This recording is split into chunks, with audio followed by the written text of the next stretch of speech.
揾嚟有股票分析加上資產管理背景嘅 Rafi 黃偉豪。早年嚟講咧，其實主力都係喺券商裏邊做一啲研究股票嘅分析工作。咁所以對於一啲嘅板塊啊、公司基本面嚟講咧，其實會比較係有深入嘅研究啦。咁而近年咧亦都轉到去做資產管理啦，幫一啲嘅高淨值客戶做一啲投資組合嘅管理。咁所以喺一個組合平衡風險角度嚟講咧，都有個比較擅長啲嘅一個地方先啦。繼續會有 AI 選股作為參加者，由本地一間金融機構開發同使用中嘅 AI 系統，夥拍佢哋嘅分析師馮文慧。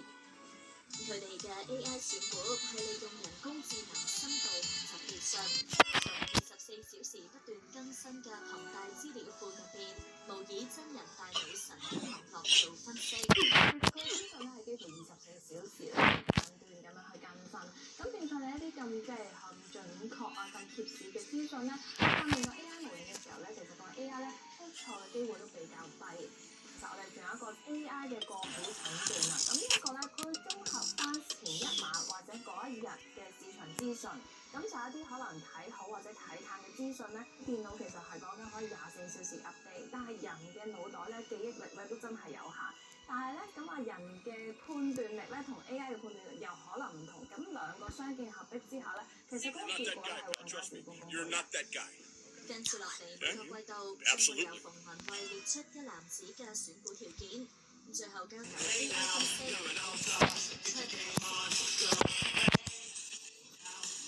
3位參賽者喺第一季有啲乜嘢選股策略同投資心水呢？我哋下一節再睇。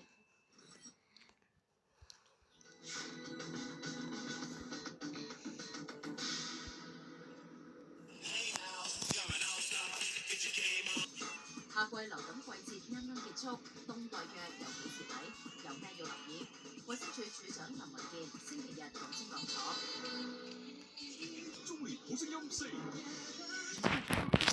位接連級嘅比試，一波燉得啱好嘅跳場，跨越新一年，唱出人生命練。我哋諗父母都入咗100人，成個中年好聲音咧係歡迎你全家參與嘅。你條面唱得好優美啊，真係無話可說，五體投地。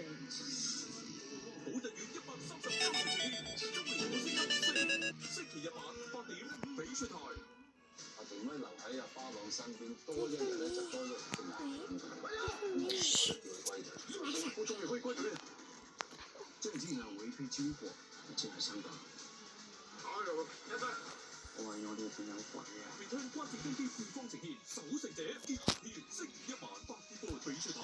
佐敦老字號香港日式法包嘅始祖，好似好脆咁啊！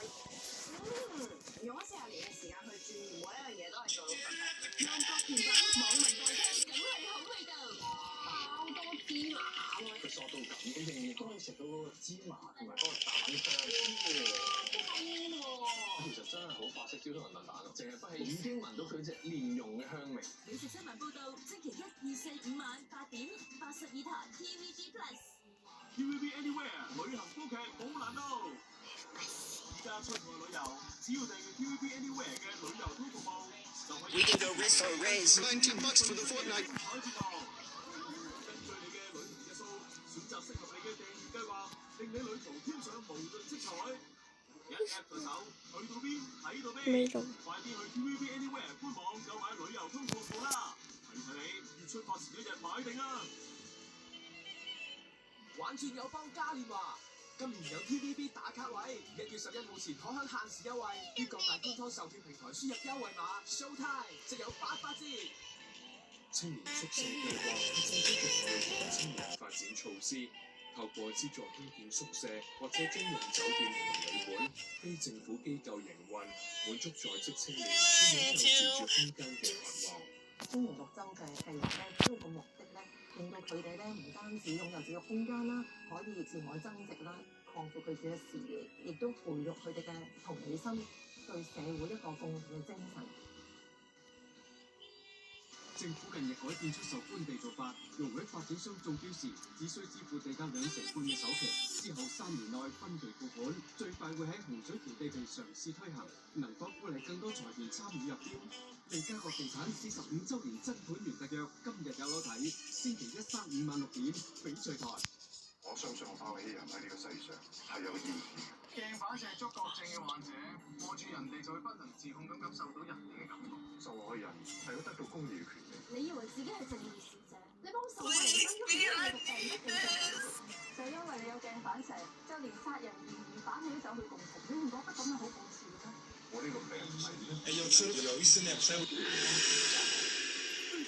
目官1月19號星期一晚8點半，翡翠台。有人講過，500次嘅回眸，先換嚟1次擦肩而過。佢哋原本天各一方，互不相干，估唔到宿命打破佢哋嘅軌跡，千億世嘅緣分令佢哋今生邂逅，終於可以落入7大名廚之手，連同其他天選食材，俾佢哋煎炒煮炸，成為宴客名菜。登上過節頂流，在中普時段，獨家宴客60道菜。1月19號起，星期1至5晚10點半，翡翠台。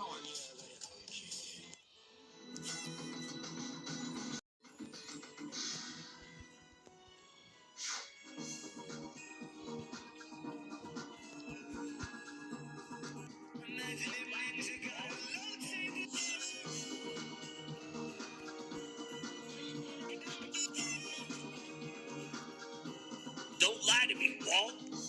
Sussy back.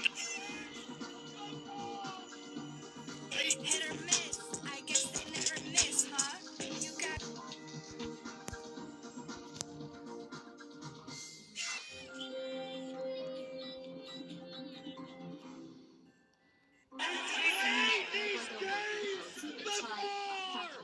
差唔多。